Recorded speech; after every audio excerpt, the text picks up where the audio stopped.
Soften your gaze. Soften your gaze. The acid in the buttermilk helps soften the gluten. Or soften your gaze. Or soften your gaze. But we'll soften things up a little bit. We'll soften things up. And then I'm going to go ahead and soften all these edges on the side. Go ahead and soften all these edges. Dousing it with nectar she collected earlier to soften it.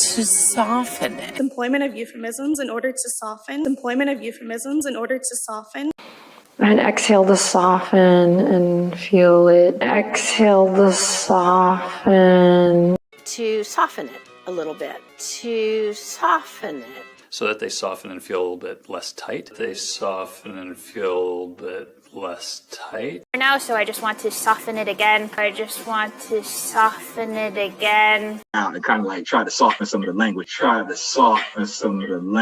Don't try and soften it up with statements like, don't try and soften it up. In this case, I will put a needle in the hammer to soften it. To soften it.